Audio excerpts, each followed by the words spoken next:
अस्सलाम वालेकुम वरहमतुल्लाहि वबरकातुहू। मुर्शिद टीवी के नाज़रीन, आपको मेरी तरफ से जी बहुत बहुत ईद मुबारक हो जी। अल्लाह ताला आप सबको खुश खुरम रखे। आज जी इंशाल्लाह हम ईद के मौके पर हांडी शनवारी गोश्त बना रहे हैं जी, और मुख्तसर तरीन मसालों के साथ इसमें हम शामिल करेंगे जी 1.5 किलो से ज़्यादा हमारे पास गोश्त है।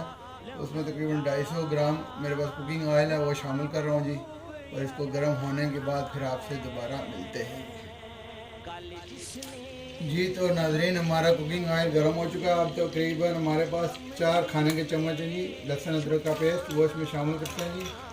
और इसको अच्छे से ब्राउन करके फिर इंशाल्लाह दोबारा आपसे नेक्स्ट मिलते हैं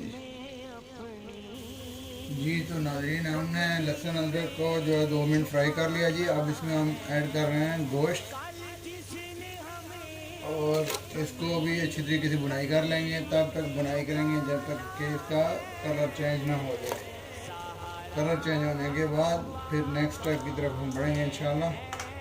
तब तक के लिए आप इंतज़ार फरमाएं। अभी इसको जी हम इंशाल्लाह अच्छी तरह मिक्स करते हैं जी।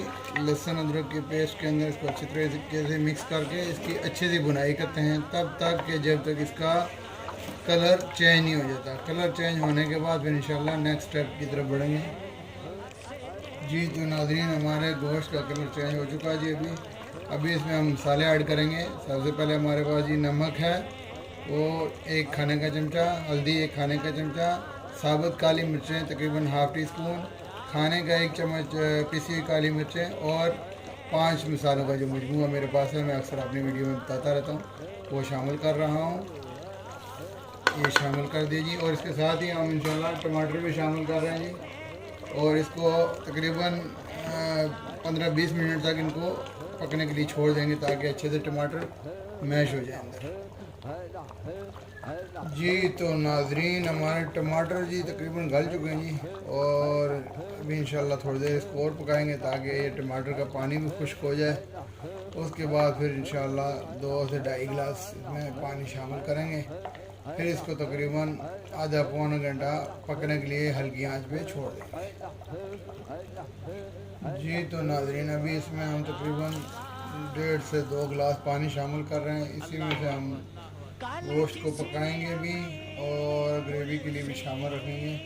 और मैंने टाइम को बचत करने के लिए पानी को गर्म कर लिया था, तो आप भी अपनी चॉइस के मुताबिक गर्म पानी कर लें तो बेहतर है।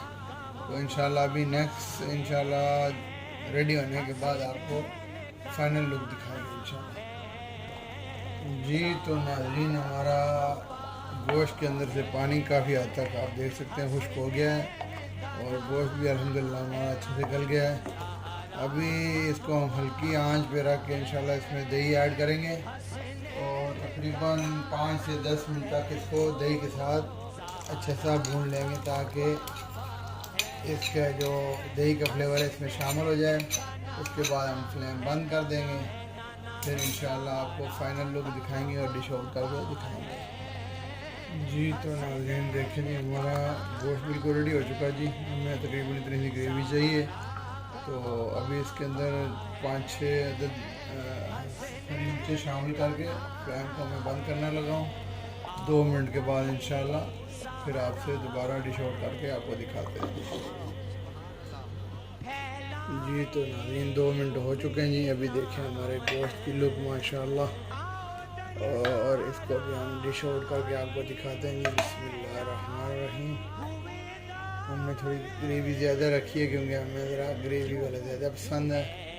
थोड़ा सा हरी मिर्चें गार्निश के लिए डालते हैं, थोड़ा सा धनिया डालते हैं जी। और खुश रहिए, खुशियाँ बांटते रहिए, अपने दोस्तों के साथ हमारी रेसिपी को शेयर कीजिए, चैनल को सब्सक्राइब करें, वीडियो को लाइक करें, और अच्छे से कमेंट से हमें हमारी हौसला अफजाई करें। तब तक नेक्स्ट वीडियो तक के लिए इजाज़त दीजिए। अल्लाह।